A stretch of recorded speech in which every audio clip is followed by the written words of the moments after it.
victoire à l'agneau de Dieu, soit le règne pour tous les siècles. Alléluia. Sois toi-même.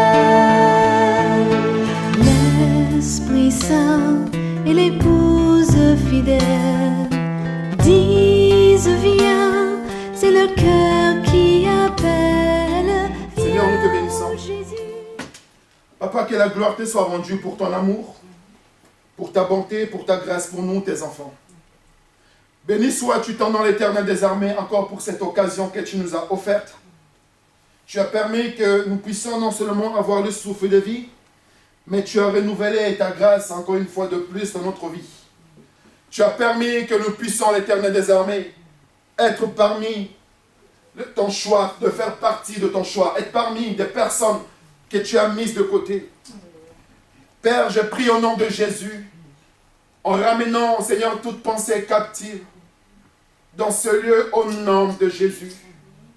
La parole déclare que tu es dans ton Saint-Temple, que toute la terre fasse silence devant toi. Père, nous voulons nous taire pour te laisser la première place à laquelle tu vas nous enseigner. Tu vas nous prêcher la vérité de ton royaume. Tu vas nous parler, tu vas nous donner les directives. Tu vas nous prévenir, Père notre Dieu, contre les ruses de l'ennemi. Tu vas nous prévenir contre l'attaque de l'ennemi. Tu vas nous prévenir contre le plan de l'ennemi. Oh Seigneur, merci. Débloque nos oreilles. Débloque nos étendements, Père notre Dieu. Renouvelle notre intelligence et notre sagesse cet après-midi. Au nom de Jésus. Amen. Amen. Que le Seigneur vous bénisse.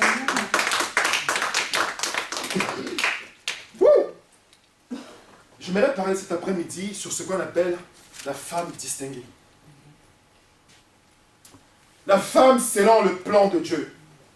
Une femme qui est distinguée. Alléluia. Amen. Sois toi-même en tout un modèle d'œuvre bonne. Que ton enseignement soit fidèle et qu'il inspire le respect. Que tes paroles soient justes et inattaquables. Afin que même tes ennemis, tes adversaires, tes opposants soient couverts de honte, ne trouvant aucun mal à dire de toi. Oh femme distinguée, oh femme de la flamme de l'espérance, toi qui es là cet après-midi, sois un modèle, sois vraiment en toute chose un modèle d'œuvre bonne. Que ton enseignement, et tant que femme distinguée, soit fidèle et qu'il inspire le respect. Bien-aimée, femme distinguée, que tes paroles soient justes et inattaquables, afin que même tes adversaires soient couverts de honte, Amen. Ne trouvant aucun mal à dire de toi. C'est le livre de Tite, chapitre 2, versets 7 à 8. Tite, chapitre 2, versets 7 à 8. Femme distinguée. Pourquoi femme distinguée cet après-midi? D'abord, le sens 1, le mot différé ou distingué. Distinguer, ça veut dire tout simplement différencier. C'est-à-dire rendre raisonnable. Exemple, ta démarche te distingue de tous les autres. Alléluia. C'est-à-dire que lorsque tu marches, tu ne marches pas comme les autres. Lorsque tu parles, tu ne parles pas comme les autres. Parce que tu es une femme distinguée. Parce que tu es un homme distingué. Deuxième sens, c'est établir une différence. C'est-à-dire que j'essaye, dans ma marche avec le Seigneur, d'établir une différence avec les autres femmes. Je ne suis pas une femme comme toutes les autres femmes. Je suis une femme distinguée. Ça, c'est le deuxième sens. C'est-à-dire que je suis distingué des anciens jetons, des anciennes femmes. Je suis une nouvelle génération. Je suis une nouvelle âme. Je suis une nouvelle créature. Et je marque la différence. Et j'établis la différence. Je suis une femme qui établit la différence. Alléluia. Une femme distinguée, c'est celle qui sait établir la différence entre elle et les autres femmes. Troisième sens, la différence, c'est-à-dire quand on parle d'une femme distinguée, nous voyons la percevoir, c'est-à-dire le discernement. Une femme qui sait discerner. Une femme qui vit dans le discernement. Qui ne s'avance pas plus vite que son ombre, mais qui discerne avant d'avancer. Une femme remarquable. Une femme distinguée est une femme remarquable. Alléluia. Amen. Est une femme relevée. Alléluia. Amen. Cet après-midi, je vais vous parler d'une femme distinguée. Oh, bien-aimé, la flamme de l'espérance, aujourd'hui, je pense que je suis dans une colère de dire comment ça se fait que Dieu, le nombre de femmes qui sont dans la flamme de l'espérance, elles n'arrivent pas à marquer la différence. Oh, les femmes, Dieu, que tu m'as données, qui sont autour de moi, n'arrivent pas à marquer la différence. N'arrivent pas à établir une différence entre elles et ceux ou celles qui n'appartiennent pas encore au Seigneur. C'est quoi une femme distinguée? C'est celle qui a une morale. Dieu veut que tu aies une morale. Ça veut dire quoi avoir une morale? C'est une femme qui a la vertu.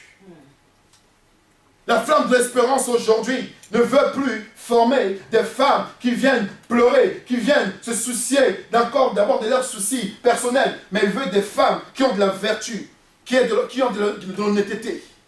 Des femmes qui sont honnêtes, des femmes qui sont intègres, des femmes qui sont justes, des femmes qui sont scrupuleuses, des femmes qui sont consciencieuses. Alléluia. Amen.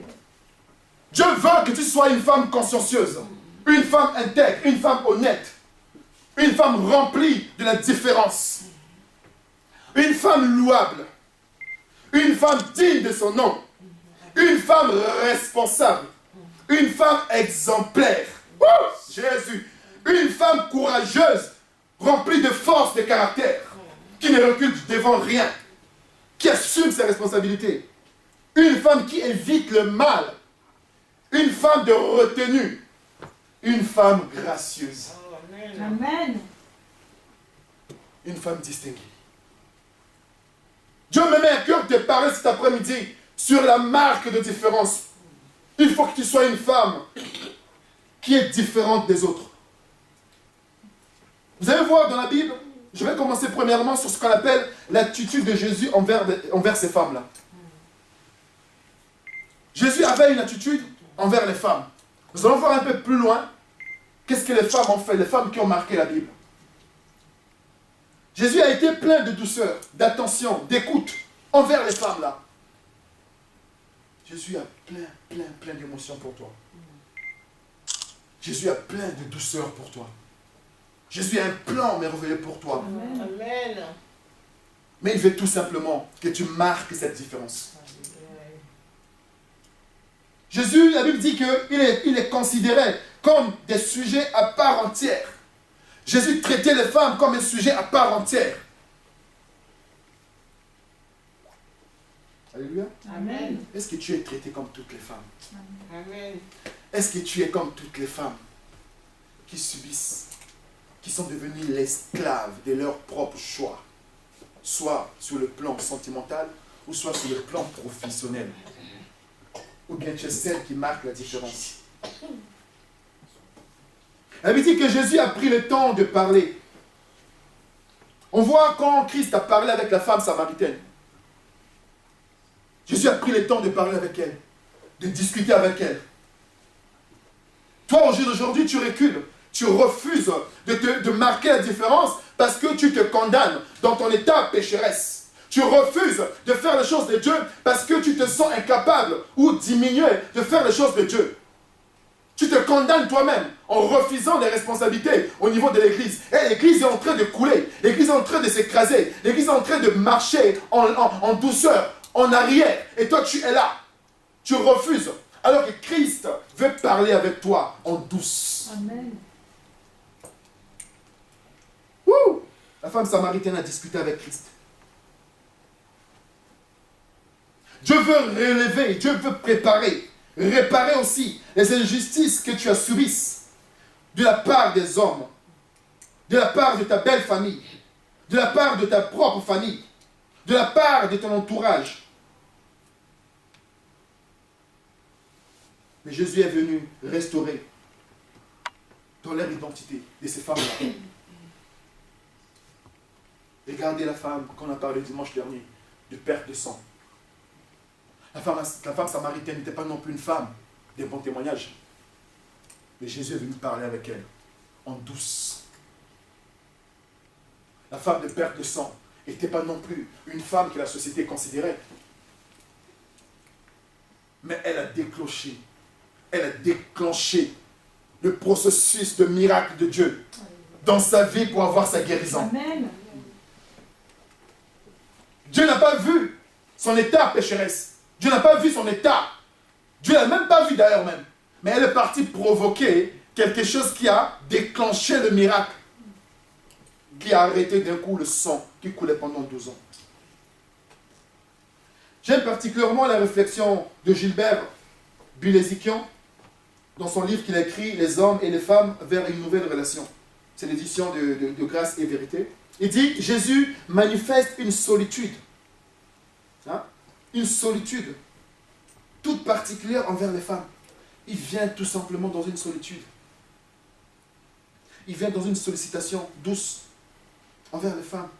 Comme s'il voulait réparer par une manifestation particulière de l'amour divin le tort qui leur a été fait au cours d'une longue histoire d'humanité ou bien d'humiliation par rapport à Ève dans le jardin d'Éden. Jésus vient réparer. Jésus veut réparer aujourd'hui les torts qui sont portés sur toi, les jugements qui sont portés sur toi, la condamnation qui est sur toi, que tu es une femme qui va passer son temps à subir parce que tu as été à l'origine de la chute de l'homme dans le jardin d'Éden. Les hommes aujourd'hui accusent les femmes parce qu'ils disent que les femmes ont été à l'origine de la chute de l'homme dans le jardin d'Éden. Deuxièmement, la femme de la Bible est les femmes du 21e siècle. Toi, tu es la femme du 21e siècle. Quelle est la différence entre les femmes qui ont marqué la Bible et les femmes aujourd'hui de l'Église du 21e siècle?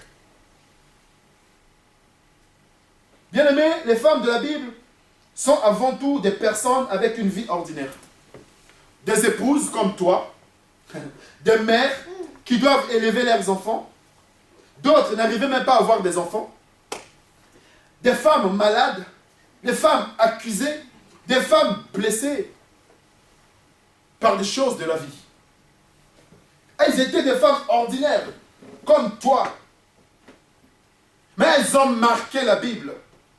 Mais elles ont marqué l'histoire de la Bible. Elles ont été là de loin ou de près, par des histoires qu'aujourd'hui nous permettent de reconnaître la grandeur de Jésus-Christ.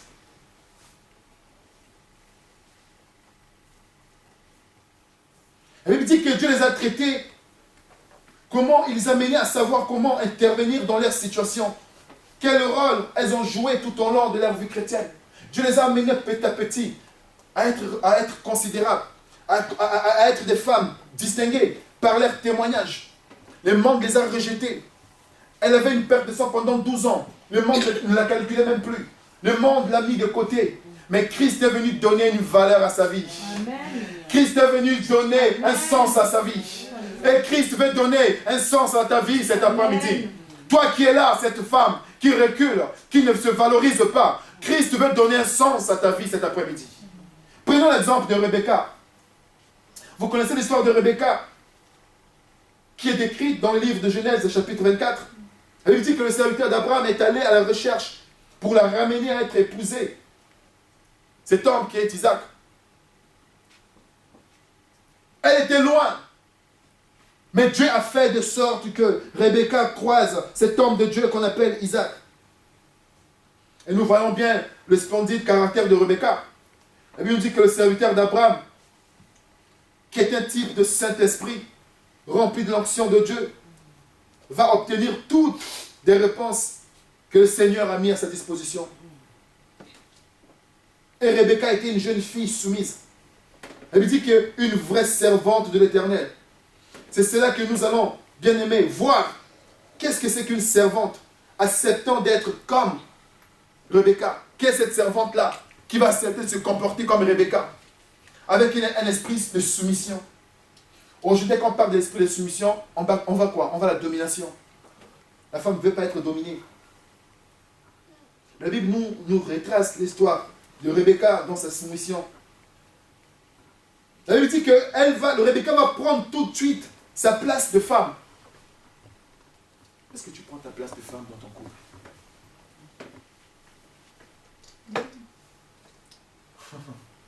Quelle est ta place de femme dans le couple?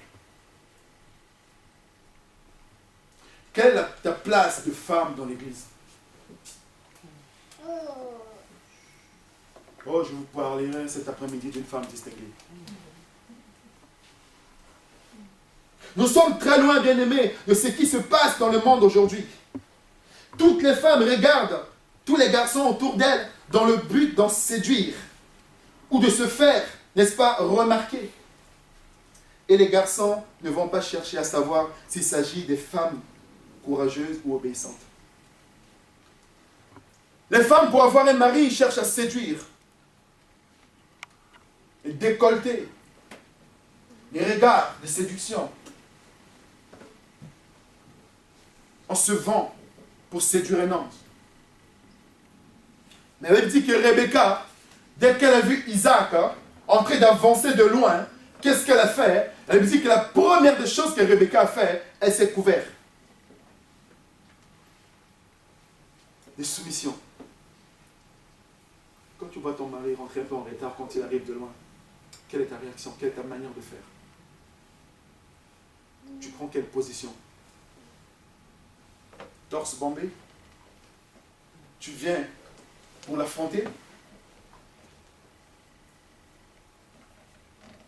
La Bible dit que c'est à cause d'Ève, si on traite les femmes aujourd'hui des responsables de tous les maux. Aujourd'hui, tu n'es pas à ta place. Parce que la société, aujourd'hui, t'empêche de reconnaître la valeur de Dieu qui est en toi en tant que femme distinguée. Tu es une femme distinguée. Dis avec moi, je suis une femme distinguée. Je suis une femme distinguée. Je suis une femme distinguée. Qu'est-ce qui se passe dans la société aujourd'hui? Quand les enfants éprouvent de la difficulté à l'école, c'est parce que la femme ou bien parce que leur maman travaille à l'extérieur. C'est la faute de leur maman. Elle n'est jamais là pour ses enfants. Elle est toujours là, à traîner dehors. Si un enfant manque d'autonomie, c'est quoi? C'est parce que sa maman est trop possessive. Protéger l'enfant. Si au contraire, il est trop indépendant cet enfant, alors on va dire quoi? Sa maman est trop permissive.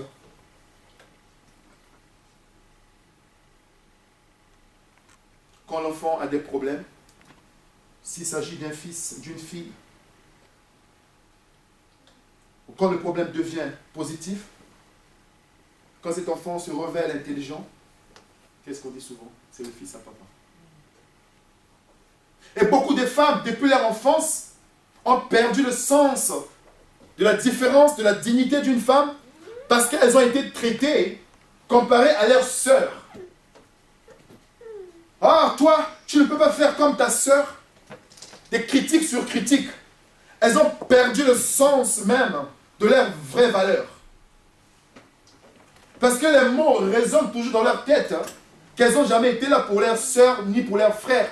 Et en grandissant, un jour, son mari a dit, tu n'as jamais été là pour tes enfants. Tu passes ton temps dehors. Et cette femme se fait quoi? S'enferme. Je suis nulle, je ne réussirai jamais. Tout ce que je fais n'avancerai jamais. Si un conjoint quitte sa femme, si un mari quitte sa femme, souvent, on dit quoi? Elle n'a pas su garder son mari. C'est toujours la faute de la femme. Quand rien ne va dans un couple, deux fois on accuse la femme. Ah, c'est à cause d'elle que son mari va chercher dehors. Parce qu'elle ne sait pas bien s'occuper de son mari. Si son conjoint est violent, qu'est-ce qu'on va dire? Ah, elle a mérité. Vous voyez combien le monde essaye de donner une image aux femmes. Raison pour laquelle aujourd'hui, beaucoup de femmes ont perdu le vrai sens. Ils se sont dit, non, on n'est pas capable de faire quelque chose. moi je ne peux pas le faire. Parce que depuis toute ton enfance, tu as juste entendu, tu es nul, tu ne peux pas faire ci. Tu ne vois pas comme ta soeur, tu ne vois pas d'autres femmes, les autres se sont mariés avec un tel, toi tu t'es marié avec celui-là, il est pauvre, il n'a pas de moyens, il est ceci, toi cela. Et tu as toujours entendu ça. Et même quand tu viens à l'église, tu ne te sens même pas capable de pouvoir être en mesure de faire les choses de Dieu. Nous allons voir quelques caractéristiques d'une femme distinguée. Premièrement, une femme distinguée, c'est qui? C'est une femme qui veille. Alléluia. Amen. Sa lampe ne s'éteint pas. Elle est alertée. Elle ne s'endort jamais. Dans le sens qu'elle ne ralentit pas. Elle ne se rétrograde jamais. Alléluia. Amen. Le fait d'avoir une lampe qui ne s'éteint pas signifie quoi? Ça veut dire qu'elle met continuellement de l'huile dans sa lampe. Elle met continuellement de l'onction dans sa vie chrétienne. Elle met continuellement de la parole de Dieu Amen. dans sa vie de tous les jours. Amen. C'est-à-dire que la lampe claire toujours son chemin. La lampe est toujours allumée dans sa vie. Cela nous parle de sa condition spirituelle éveillée. Est-ce que tu es éveillé? C'est une femme qui veille. Une femme qui ne s'endort jamais. Une femme distinguée, c'est celle qui produit. Elle est productive. Elle veille et elle produit. Elle met la main à la pâte. Elle fait des chemises. Elle tricote. Elle maîtrise la couture. Alléluia. Elle lui dit qu'à l'époque des femmes de la Bible, il y en avait qui étaient des commerçantes. Il y en avait qui étaient juste les simples pauvres couturières, qu'on verra plus tard. Mais elles ont marqué la vie. Elles ont marqué la Bible. Elles ne savaient parler ni français ni écrire. Elles étaient toutes, juste tout simplement, remplies de l'hospitalité. Elles ont été à l'origine de la bénédiction de certains serviteurs de Dieu. C'est ça qu'on appelle une femme distinguée. Une femme qui produit. Tu produis quoi pour l'église? À part les plaintes. À part les plaintes, les dépôts des plaintes. Qu'est-ce que tu produis pour l'église? Combien des âmes tu as amenées à l'église? Elle dit qu'elles étaient productives dans le naturel, mais aussi dans le spirituel, dans leur foyer. Elles enjolivaient et façonnaient la relation avec leurs enfants, avec leur mari. Elles faisaient de sorte que tout soit beau. Contrairement à la femme insensée qui renverse sa maison de ses propres mains. Proverbe 14, chapitre 1. Une femme insensée n'est pas une femme distinguée. Une femme distinguée, c'est celle qui prend soin de son mari, de ses enfants, de sa maison. Qui produit de bonnes choses dans sa maison. Ce n'est pas une femme qui détruit sa maison. Ce n'est pas une femme qui est encore en train d'amener l'obscurité dans sa maison par son comportement. Troisièmement, une femme distinguée, c'est celle qui a de la compassion. Tout cela est détaillé dans le livre de Proverbes, chapitre 31, du premier verset jusqu'en partant. Ou bien vous commencez à partir du verset 18. Tous les chapitres 31 à partir du verset 18 en descendant. C'est une femme qui a de la compassion. Elle tend la main à l'indigent. C'est une femme qui a le souci de son prochain. Elle est généreuse du cœur. Son cœur n'est pas dur. Son cœur est plutôt tourné vers les autres. Et elle pense aux besoins des autres. Elle n'agit pas dans un esprit d'égoïsme ou pour son propre intérêt. Elle manifeste un cœur selon Dieu. Amen.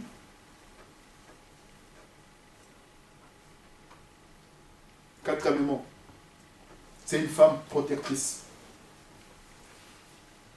Une femme distinguée est une femme productive, est une femme de compassion, est une femme, aujourd'hui, quatrièmement, une femme protectrice. Elle ne craint pas la neige. Sa maison est vêtue de lumière.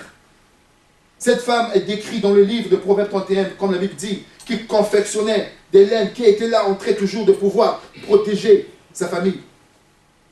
En faisant en sorte que la famille soit nourrie, en faisant en sorte que la famille mange quelque chose, qui n'attendaient pas des choses de leur mari, qui n'étaient pas là en train d'attendre que le mari aille chercher, que le mari paye le loyer, que le mari fasse telle chose. Je veux un homme qui prendra soin de moi, je veux un homme qui fera tout pour moi, je veux un homme qui peut tout faire pour moi. Et j'attends cet homme-là. Mais ces femmes-là n'attendaient pas. Elles étaient productives. Elles protégeaient leur maison. Elle dit, elles faisaient tout ça afin de garder leur maison chaleureuse au temps de la neige. Autrement dit, elles protégeaient leur maison pour des temps difficiles.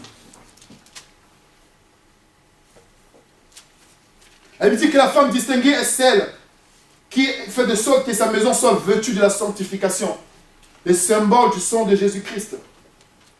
La femme distinguée connaît parfaitement la puissance de la parole, la puissance du sang qu'elle invoque tous les jours sur sa maison. Ah, pasteur, moi à la maison ça ne va pas. Ah, mon mari comme ci. Ah, ma vie comme ça. Mais qu'est-ce que tu fais de différent entre les femmes du monde qui pleurent, qui vont chez les avocats, qui demandent le divorce, qui demandent quelque chose? Qu'est-ce que toi tu fais? Est-ce que tu invoques le sang de Jésus-Christ sur tes problèmes, dans ton couple, dans ton foyer? Cinquièmement, une femme distinguée fait la fierté de son mari. Alléluia. Amen.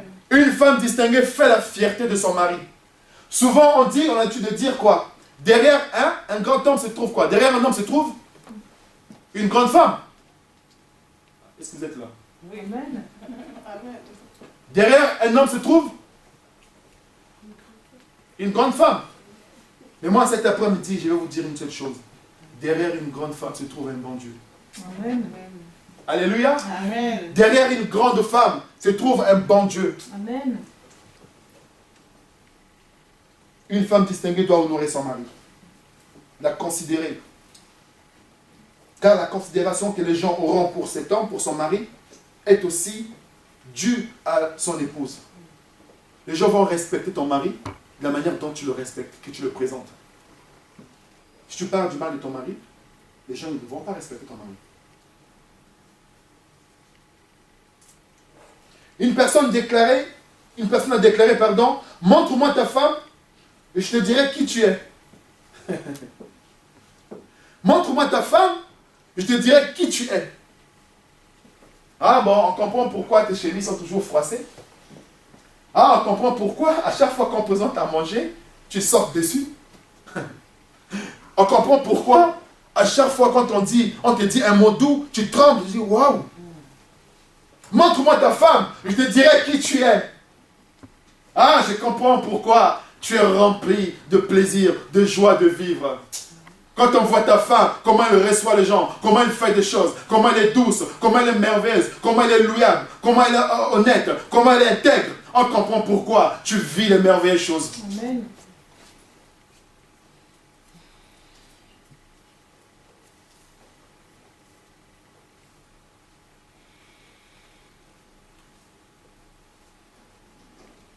Ton cœur et ton attitude peuvent amener une grande bénédiction dans ton foyer.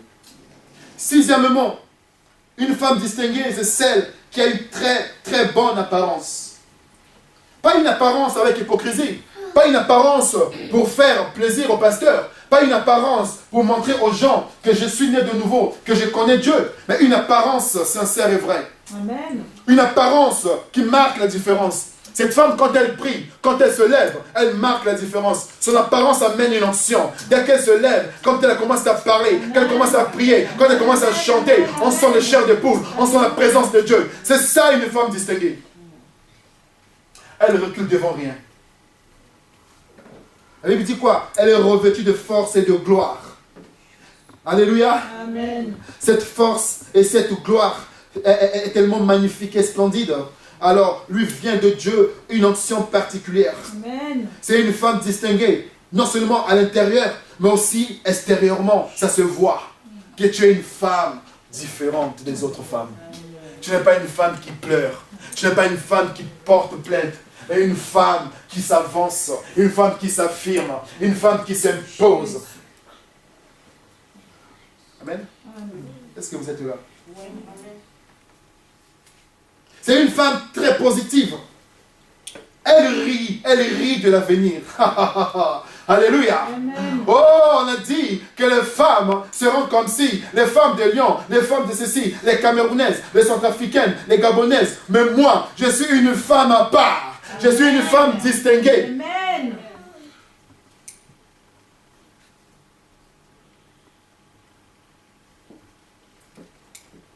Elle ne craint rien. Elle ne se soucie pas du lendemain. Elle reste positive. Une femme distinguée, c'est celle qui reste positive. Elle ne recule pas. Son apparence est là, positive. C'est une femme qui a la parole confiante en Dieu. Elle voit son avenir positivement. Septièmement, une femme distinguée, c'est celle qui est sage en parole. Une femme distinguée, elle est sage en parole. Lorsqu'elle parle, elle ne parle pas comme toutes les femmes. Un petit truc, moi je suis comme ça, moi je suis comme ci, moi là, on ne m'attaque pas, moi je laisse jamais un homme me faire ci, un homme ne peut pas me faire ça. Ma mère m'a toujours dit, mon père m'a toujours dit, ne les laisse jamais faire. Ok. Yes, oui. Arrivé un moment, tu te retrouves qui est l'homme, qui est femme. Il y a des hommes battus aussi. Il n'y a pas que les femmes battues. J'aimerais que tu reconnaisses quelque chose cet après-midi. Dieu va t'amener tout simplement ta différence avec ta vie passée et aujourd'hui. Ça va se faire cet après-midi. Tu seras une femme distinguée cet après-midi. En partant d'ici, il faut qu'il y ait une différence dans ta vie. Que ta vie soit impactée par la distinction de ta vie passée et de ta vie d'aujourd'hui.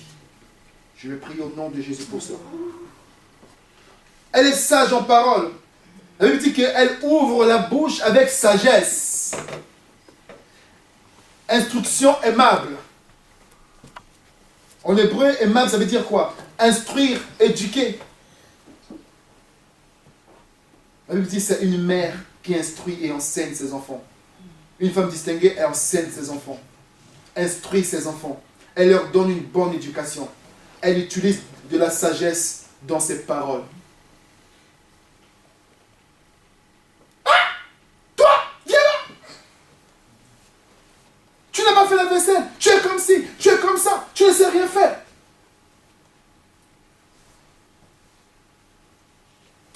Bouffe, la main facile pour taper. Bouffe, les insultes.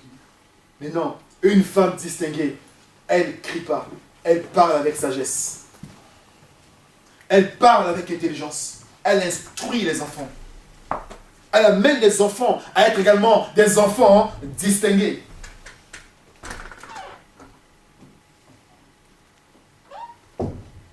Comme la Bible dit, contrairement à la femme de Proverbe 21, chapitre 19, la femme querelleuse.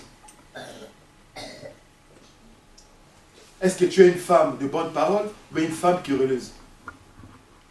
Qu'est-ce qu'on dit de toi dans ta famille, dans ta belle famille? Elle ne dit pas n'importe quoi lorsqu'elle ouvre sa bouche.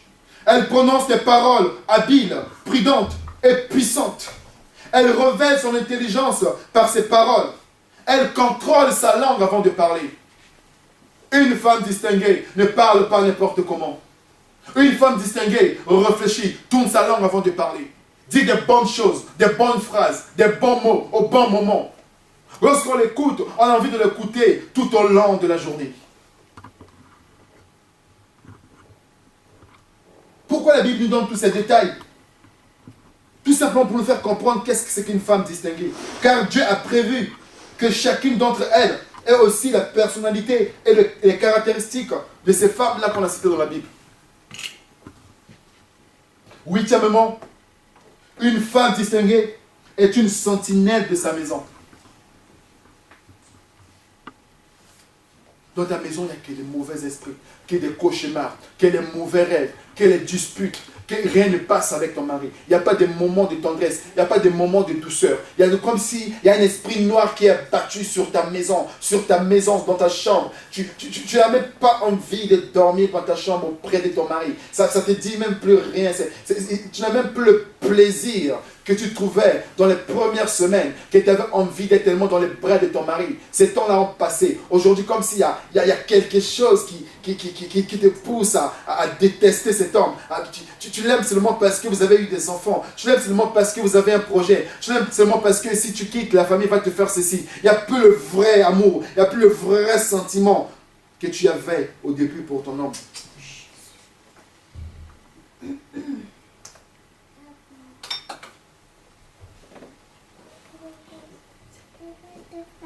Tout est devenu routine pour toi, pour ton mari. Des fois, tu regrettes. Tu dis, mais pourquoi? Qu'est-ce que je fais avec cet homme? Une femme distinguée est une sentinelle de sa maison. Elle veille sur sa maison, Valentine. Elle veille sur sa maison, Josiane, Nadia. Est-ce que veillez-vous sur vos maisons? Est-ce que vous êtes les sentinelles de vos maisons? Alléluia. Amen. Elle veille sur ce qui se passe dans sa maison. Elle assume ses responsabilités de mère. Elle s'occupe de l'éducation de ses enfants. Elle garde sa maison des mauvaises influences extérieures.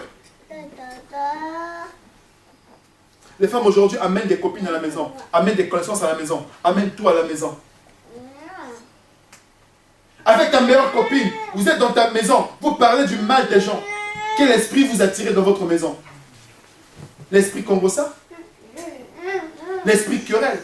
L'esprit de racontage? Ta maison est un lieu de quoi? De prière? De rencontres spirituelles? De tontines? De quoi? Est-ce que tu veilles sur ta maison et... Est-ce que ta maison est un lieu où lorsqu'on arrive, on se sent en paix? Et de maison, des fois, quand tu vas, tu vois le mari traverser seulement le couloir. On ne sait même pas si les deux se parlent ou pas. Tu reçois les invités, ton mari n'est même pas là, alors qu'il est dans la maison. Des fois, tu vas dans une famille, tu te dis, mais est-ce qu'on dérange ou quoi? Une femme doit veiller, doit être la sentinelle de sa maison. Cette femme est non seulement une femme d'affaires, mais c'est aussi une très bonne mère au foyer. Elle veille, enseigne et protège sa maison. Amen.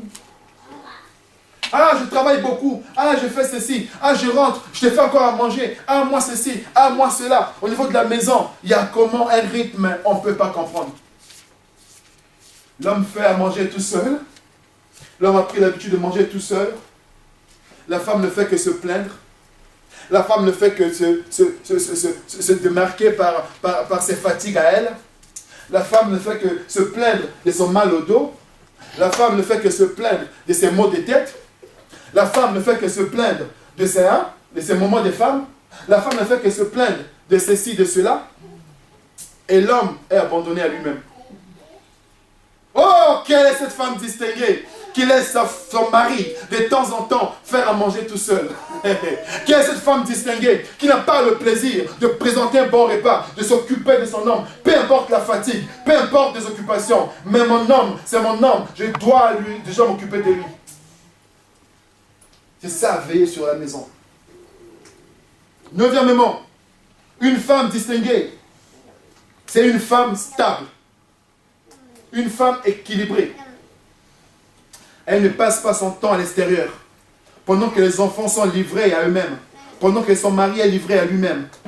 Elle équilibre sa vie entre sa vie de famille et celle de ses activités professionnelles ou autres. Aujourd'hui, ce problème d'équilibre est un flot qui aujourd'hui déséquilibre beaucoup de familles. De nombreuses mères passent beaucoup de temps sans leurs enfants. Je vais vous dire une vérité. Vous croyez que les maris ne font rien, mais les maris, c'est les meilleurs qui prennent vraiment bien soin des enfants. Amen. Dites amen, les sœurs. Amen. Il y a des maris qui savent bien s'occuper des enfants. Ils vont le faire peut-être pas bien comme vous, mais les maris, les hommes savent bien s'occuper des enfants. Parfois. Amen.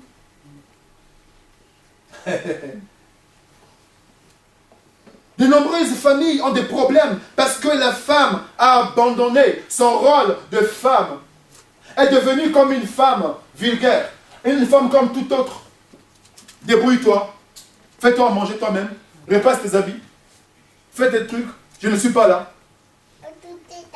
Mais quand elle vient à l'église, oh Seigneur, merci pour le mari que tu m'as donné. Oh Seigneur, mon Dieu, dans mon foyer, ça ne va pas. Mais qui est à l'origine de ton foyer? Qui doit veiller sur ton foyer?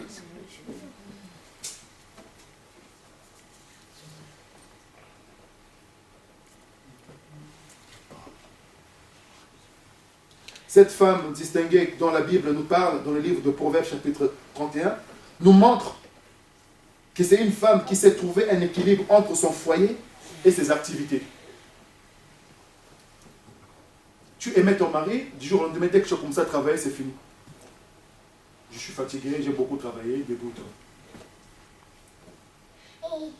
Ton mari paye les conséquences de ton travail. Dixièmement, une femme distinguée, c'est une femme vaillante. Alléluia. Amen. C'est une femme vaillante. Elle ne mange pas le pain de la paresse. Elle assure quotidiennement aux besoins de sa famille. Aujourd'hui, toutes les femmes attendent. J'attends le pain de mon mari. C'est bien, c'est pas mauvais.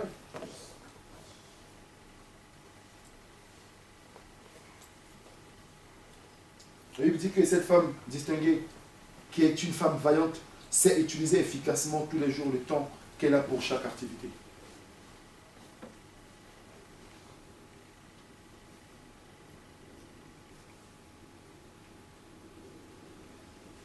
La Bible dit, qu'en est-il de nous dans la parole de Dieu qui nous demande de racheter le temps de nos activités de tous les jours, de notre vie quotidienne? Est-ce que nous réservons du temps étant que femme distinguée au Seigneur? Une femme distinguée, onzièmement, est une femme influente et modèle. Dans ses paroles, dans toute activité, au niveau de l'Église, comme en dehors de l'Église. Elle est influente, elle est modèle. Lorsqu'on la voit, on prend l'exemple sur elle. Est-ce que tu es une femme, quand tu arrives dans un groupe, le groupe se disperse? Est-ce que tu as un surnom? Comment on t'appelle par ton entourage, au niveau de ta famille? Une femme influente. Ses fils se lèvent et la bénissent. Son mari lui donne des louanges. Sa famille ou sa belle famille reconnaissent ses qualités, ses vertus. C'est une femme d'une grande influence dans son foyer. Qu'est-ce que ton entourage parle de toi? Qu'est-ce qu'on dit de toi dans ton travail?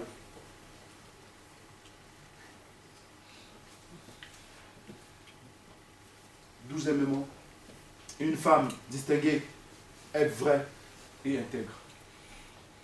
C'est une femme qui est vraie. Elle ne triche pas. Elle ne ment pas. Elle ne cherche pas les raccourcis. Elle est intègre et vraie.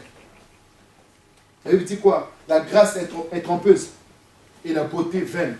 La femme qui craint l'Éternel sera celle qui sera louée. C'est celle qui sera élevée Dieu. C'est celle qui saura témoigner Dieu.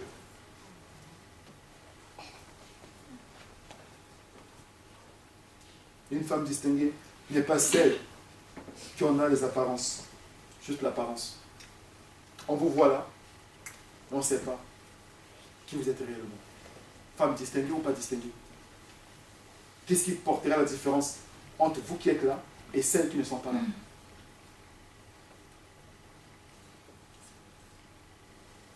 Une femme distinguée, son cœur est entier à Dieu avant tout. La Bible dit que elle est réellement au fond d'elle-même ce qu'elle est en vrai à l'extérieur. Elle ne trompe pas, elle ne ment pas. Elle est intègre. La crainte de Dieu est dans son cœur. C'est la raison pour laquelle elle mène si bien sa vie, son foyer est fidèle à son Dieu. Elle est fidèle à son Dieu, la femme distinguée. Elle n'est pas fidèle à une église, ou à un homme, ou à un pasteur, mais elle est fidèle à son Dieu. Qu'il pleuve, qu'il neige, cette femme distinguée, elle est là. Elle ne recule devant rien. Rien ne peut l'empêcher de prier, de louer son Dieu. Par contre, une femme qui ne craint pas Dieu et qui ne respecte pas Dieu aura peut-être une bonne apparence, mais elle ne portera pas de fruits véritables dans tout ce qu'elle va entreprendre. Alléluia! Amen. Oh, à quoi peut nous servir la réputation, la beauté? Et si notre vie chrétienne s'écroule, si nos enfants ne sont pas sauvés, et si notre mari, notre entourage n'est pas heureux? L'apparence que nous avons de venir à l'église, nous venons à l'église, nous prions, mais notre foyer ne va pas bien, notre vie ne va pas bien, notre mari n'est pas heureux, nos enfants ne sont pas heureux. Qu'est-ce qui prouvera que nous sommes une femme de prière? Qu'est-ce qui prouvera que nous sommes une femme distinguée? Qu'est-ce qui prouvera que nous veillons vraiment sur notre maison? Qu'est-ce qui prouve que nous sommes vraiment la sentinelle de notre maison?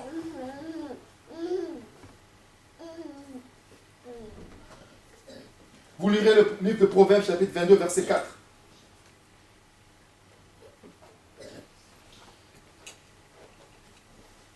Ce que nous devons retenir dans toutes ces caractéristiques, c'est que nous devons tout simplement savoir que la crainte de Dieu dans nos vies nous qualifiera et nous amènera à devenir des hommes et des femmes distingués. Amen. La qualité la plus grande, le point le plus fort, serait quoi? La crainte de Dieu. C'est pourquoi Dieu va nous combler de bénédictions dans notre foyer, à l'extérieur et dans tout ce que nous allons faire.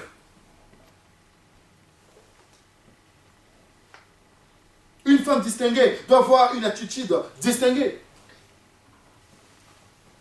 Je ne m'assois pas comme toutes les femmes. Je ne parle pas comme toutes les femmes. Je ne prie pas comme toutes les femmes. Je ne sers pas Dieu comme toutes les femmes. Oh Jésus! Les femmes qui ont marqué la Bible n'ont pas fait tout ce que les autres femmes faisaient. Elles étaient intelligentes ou pas intelligentes. C'était les pauvres femmes, les pauvres couturières, les pauvres commerçantes. Mais elles avaient une chose dans leur vie, la crainte de Dieu. Elles ont su prendre l'église de Dieu en main. Elles ont su s'occuper des choses de Dieu. Elles ont su prendre soin des serviteurs de Dieu. C'est ça qu'on a fait, c'est ce qui a fait de sorte qu'elles étaient devenues des femmes distinguées. Les femmes qui ont marqué la Bible. Elles n'ont pas prié pour les gens. Elles n'ont pas imposé les mains. Elles n'ont pas guéri les malades. Mais elles ont juste posé des actes qui les ont différenciés des femmes, des autres femmes. Amen. Est-ce que poses-tu des actes qui te différencient des autres femmes? Que fais-tu au niveau de l'église pour que l'église puisse parler de toi? Aujourd'hui, la flamme de l'espérance est en train d'écrire son histoire. Est-ce que ton nom serait marqué dans l'histoire de la flamme d'espérance? Est-ce que ton nom serait marqué dans ce qui est en train de se passer aujourd'hui, la flamme d'espérance? Est-ce qu'on t'appellera une femme qui a marqué le temps, l'année 2014, au niveau de Lyon? Or, quand la flamme d'espérance a commencé, on s'est rendu compte que cette femme était toujours là. Cette femme s'est donnée corps et âme. Or, on te dit non, Valentine, non, Josiane, non, Nadia, non, Firmine, non, vous avez été des femmes exceptionnelles. Grâce à vous, la flamme de l'espérance, aujourd'hui, s'est explosée. Vous avez évangélisé la maison. Il n'y avait personne, mais vous étiez là. Grâce à vous, la flamme de l'espérance est ce qu'elle est aujourd'hui. Est-ce qu'on pourrait dire ça de toi demain? Est-ce qu'on pourrait dire ça de toi dans les jours à venir? Il y a eu des femmes qui ont marqué la Bible. La Bible nous a parlé de Myriam. Myriam était une prophéteuse. Alléluia. Amen. Prophétesse, pardon. C'est une femme ambitieuse. Nombre chapitre 12, verset 1 à 2. Myriam était une femme ambitieuse. Est-ce que tu as des ambitions dans ta vie? Est-ce que tu as des ambitions, Josiane? Est-ce que tu as des ambitions, Nadia? Est-ce que ta vie est remplie d'ambition pour la gloire de Dieu, Valentine? Est-ce que ta vie est remplie des ambitions, Firmine? Myriam était une prophétesse. Elle lui dit qu'elle était remplie des ambitions. Elle avait vraiment des ambitions pour aller de l'avant. Elle nous a parlé de Déborah, qui était aussi une prophétesse. C'était une femme patriote. Alléluia. Amen. Juge, chapitre 4, verset 4. Oh, Déborah était une femme patriote. La Bible nous a parlé de Ruth, qui était une femme fidèle. Une femme fidèle à tout ce qu'elle faisait. La Bible nous a parlé de Anne. Anne était une prophétesse aussi, qui était une femme idéale.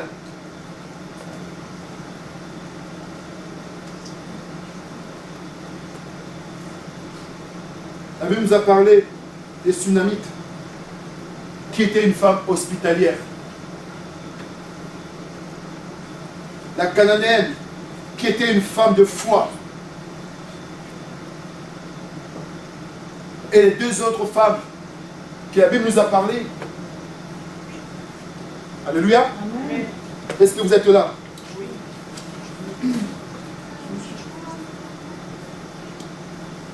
Nous avons entendu parler de Dorcas, qui était tout simplement une couturière. Une couturière charitable. Une couturière qui avait de la charité en elle. Elle n'a pas cherché à dire des gros mots, à parler des bons français. Elle n'a pas cherché à prêcher l'évangile. Mais elle a utilisé son activité pour se démarquer des autres. Pour être une femme distinguée, la pauvre couturière. Mais elle avait juste ce qu'on appelle la charité en elle. Vous connaissez aussi l'histoire de Lydie, qui était une simple commerçante. Donc vous allez vous rendre compte que les femmes qui ont marqué la Bible, il y a des commerçantes, il y a des intellectuelles, il y a des hospitalières, il y a des couturières, et celles qui ont juste été idéales, celles qui ont été juste fidèles au Seigneur, qui ont marqué leur temps.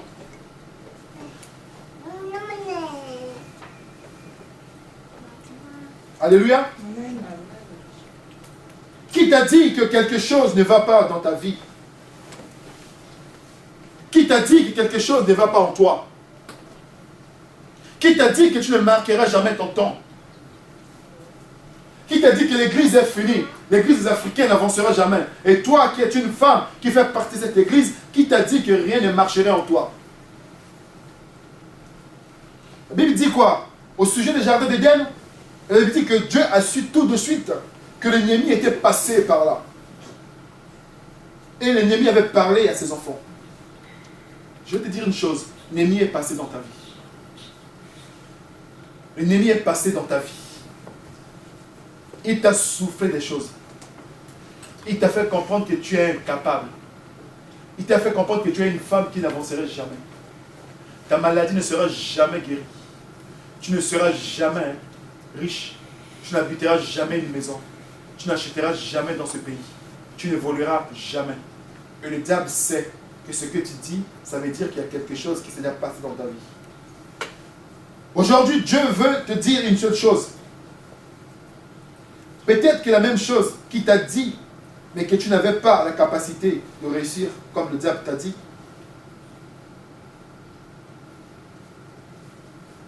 Mais quelle est la meilleure notation au niveau de ton travail? Ne dépasserait jamais la moyenne. Le diable t'a dit que tu ne serais jamais attirante, que tu ne serais jamais utile pour développer une relation stable, que tu manques d'initiative pour poursuivre une belle carrière, pour être une femme aimée par son mari. Ton mariage ne durera jamais. Tes enfants ne réussiront jamais. Ta famille ne pourrait jamais être fière de toi. Oh bien-aimé, ce sont les mots de Satan. La parole de Dieu dit et confirme, alléluia. Alléluia. Le Seigneur ne refuse aucun bien à ceux qui marchent dans l'intégrité. Le Seigneur ne refuse aucun bien à ceux ou celles qui marchent dans l'intégrité. Si tu es une femme, si tu es une femme qui marche dans l'intégrité, tu es une femme distinguée, le Seigneur ne te refusera rien. Amen.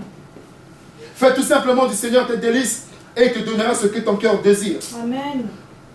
Le potentiel de réussite bien-aimé qui est en toi ne peut pas diminuer à cause de la grâce de Dieu qui est en toi. Mais il faut tout simplement que tu enlèves les doutes qui règnent dans ta vie.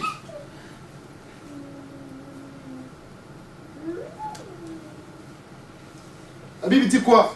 Que les dons et l'appel de Dieu sont irrévocables. il ne reprendra pas ce potentiel de réussite qu'il a placé en toi.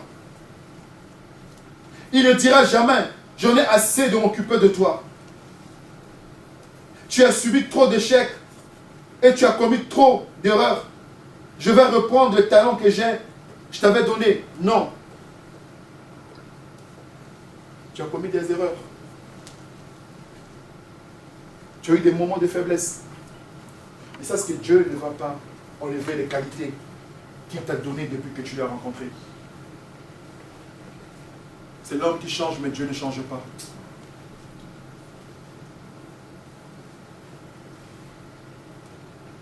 Oh, dans le livre de Genèse, Dieu dit, mais qui t'a dit que tu étais nu? Comment pourriez-vous, les femmes distinguées, faire preuve d'assurance si vous répétez jour et nuit que vous êtes médiocre? Oh, je suis médiocre. Oh, je suis moyenne. Et je n'arriverai jamais à réussir dans quoi que ce soit. Tu passes ton temps à te dire que tu es médiocre. Au niveau professionnel comme au niveau église. Au niveau sentimental comme d'autres activités.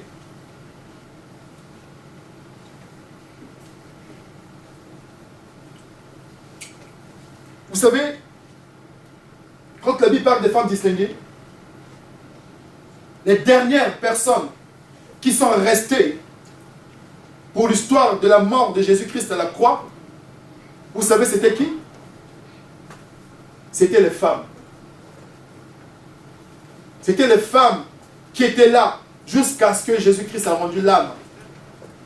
Les femmes ont accompagné les souffrances de Jésus-Christ. Les femmes ont vu la souffrance que cet homme a endurée. Les femmes ont accompagné Jésus-Christ jusqu'à l'auteur de la croix. Elles sont restées jusqu'à la dernière minute.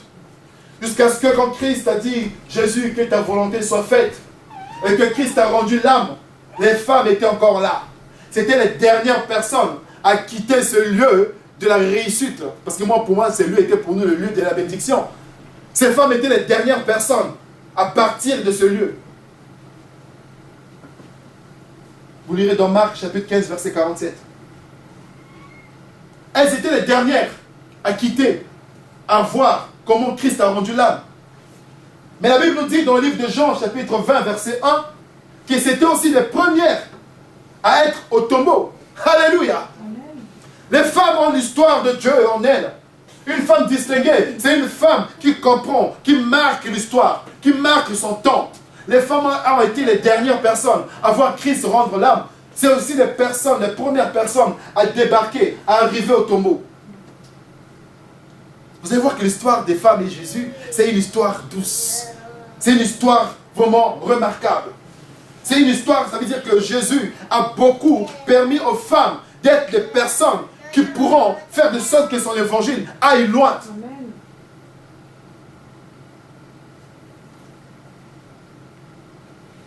Ce sont les femmes aussi, dans le livre de Matthieu chapitre 28, verset 8, qui ont pris l'initiative de venir annoncer la résurrection de Jésus. Elles ont vu Jésus mourir. Elles sont parties pour la première, pour les toutes premières personnes arrivées au tombeau, les femmes. Des personnes qui ont apporté l'annonce pour aviser que Jésus-Christ était ressuscité parmi les morts. C'est des femmes. Amen. Alléluia. Amen. Les premières personnes qui ont témoigné l'évangile de Dieu, quand dans le livre de Luc chapitre 22, versets 37 à 38, les personnes qui ont témoigné Christ aux Juifs, c'est des femmes. C'est aussi les femmes qui ont assisté à la première réunion de prière dans l'Esprit de Dieu. Actes chapitre 1, verset 14. C'est encore des femmes qui ont accueilli les missionnaires chrétiens, comme Paul et Silas. Actes chapitre 16, verset 13.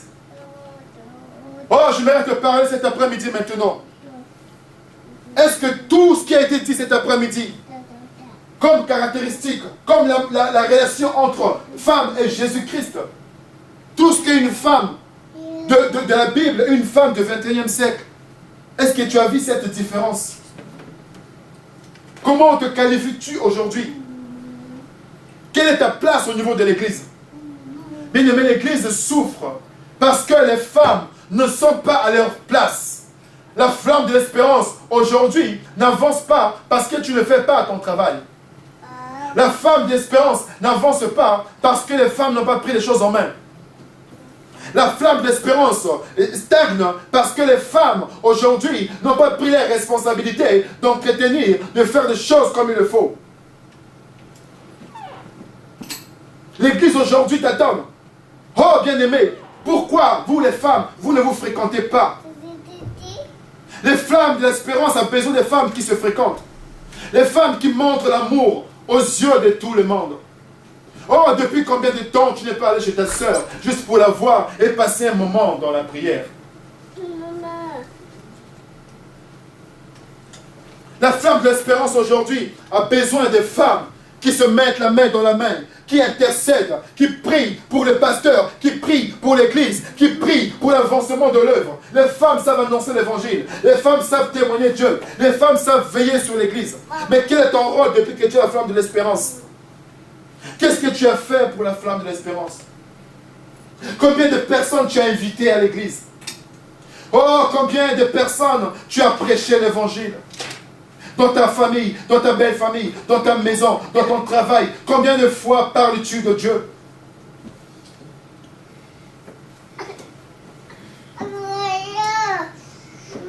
Le pasteur est obligé de se lever et parler de paiement de l'église. Mais que fais-tu, femme? Est-ce que c'est au pasteur de courir après les amis, pour les frères, de payer l'église? Ou bien toi, la femme, tu devais être là pour veiller, de sorte que ton pasteur puisse avoir une bonne disposition, être énergie, prie pour lui, aide-le, sois là, à côté de ton pasteur, à côté de ton église. Dis, qu'est-ce que je peux faire? Et tant que femme, est-ce que je peux faire le ménage? Est-ce que je peux préparer? Est-ce que je peux prier? Est-ce que je peux jeûner pour mon église? On dit la prière, la femme n'est pas là. On dit la veillée, la femme n'est pas là. La femme est tellement occupée par ses enfants. La femme d'espérance est tellement occupée par son travail. La femme d'espérance est tellement occupée par ses activités que l'église est en train de reculer. Il n'y a pas de femmes qui prennent les choses en main. Les femmes ne se fréquentent pas. Les femmes ne prient pas ensemble. Les femmes ne sont pas unies. Les femmes ne sont pas soudées. Les femmes ne sont pas dans un esprit humain pour pouvoir relever le défi. Les femmes sont en arrière.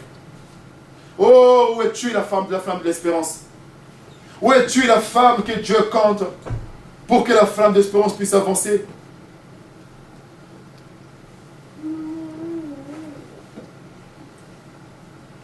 Pourquoi tu te méfies de ta sœur? Pourquoi la méfiance? Pourquoi la peur? Pourquoi la peur de sa sœur? Pourquoi ne vas-tu pas visiter ta sœur? Pourquoi ne vas-tu pas apporter une visite de courtoisie à ta sœur?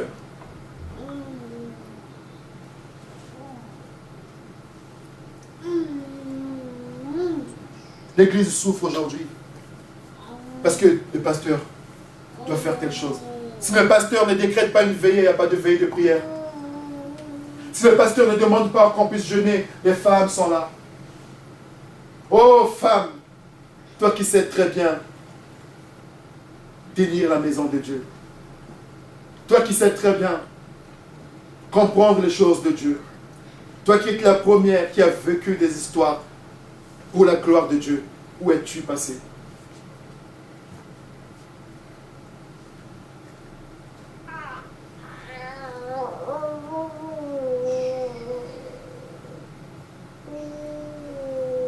Une femme distinguée, c'est celle qui sait prendre soin de son église.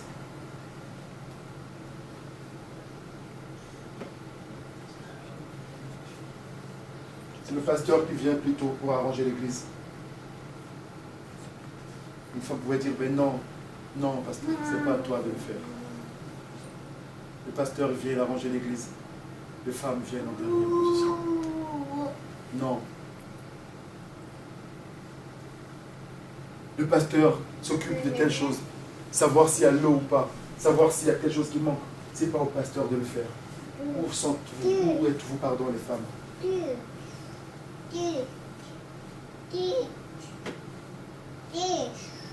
Où sont passées les femmes de la flamme de l'espérance?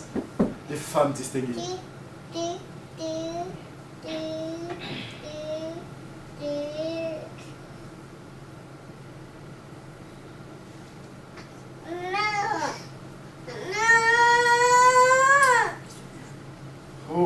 Santa Kabashi.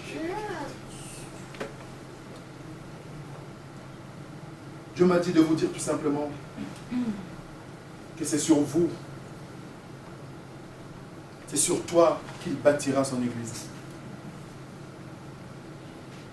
Dieu n'attend pas tant que ton caractère, tant que ton attitude ne va pas changer. Dieu ne peut pas envoyer des personnes. Vous savez, beaucoup de personnes aujourd'hui reculent, ne veulent pas venir parce que l'amour n'est pas encore sincère entre nous. Parce que l'amour n'est pas encore vrai entre vous, les femmes. Nous ne sommes pas nombreux les hommes, mais les femmes, Dieu veut voir l'amour sincère. Parce que c'est sur vous, c'est votre amour qui attirera les autres. Il y a beaucoup de personnes qui sont venues ici, qui attendent de vous l'amour, qui attendent de vous de prendre leurs nouvelles, qui attendent de vous les visites, qui attendent de vous les prières. Les personnes sont venues une fois, 2 fois. Jamais vous avez pris le temps de les appeler. Jamais vous vous êtes préoccupé de savoir si c'est une sœur qu'on doit recevoir ou pas. Jamais vous avez pris le temps de savoir est-ce qu'on peut les suivre, est-ce qu'on peut les accompagner ou pas. Est-ce que ces personnes ont besoin de l'amour ou pas. Les personnes ont remarqué certaines choses. Dieu veut que vous puissiez vous réveiller. Dieu veut que vous puissiez être les femmes distinguées. Dieu attend de vous d'abord de la complémentarité. Pour que les autres femmes puissent venir intégrer les groupes, il faut que déjà vous soyez unis. Il faut déjà que vous soyez soudés. Il faut que vous vous occupez des choses de l'Église. Il faut que la comptabilité, le diaconat, il faut que les diaconesses soient à leur place. Il faut que les responsables des mamans soient à leur place. Vous êtes plus de 5, 7 femmes au niveau de l'Église, mais aucun jour, vous prenez même le temps de prier ensemble. Aucun jour, vous prenez le temps de vous retrouver pour réfléchir à ce que vous pouvez apporter comme une aide, soit matérielle, soit spirituelle, pour les serviteurs de Dieu. Ce n'est pas une autre femme qui viendra le faire.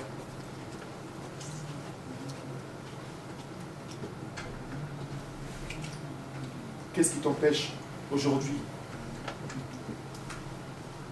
d'être compté parmi les femmes distinguées?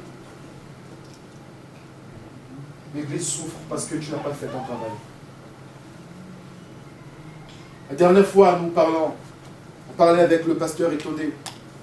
On se disait, au niveau de l'Église, il n'y a pas de groupe d'intercession.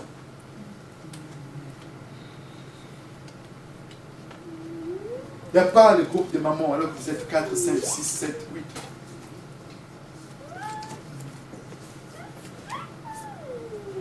Il n'y a pas des activités de mamans. Alors que c'est vous qui devez tenir l'Église.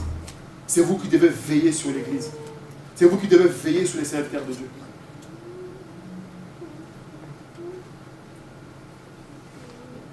Je vais prier pour toi cet après-midi.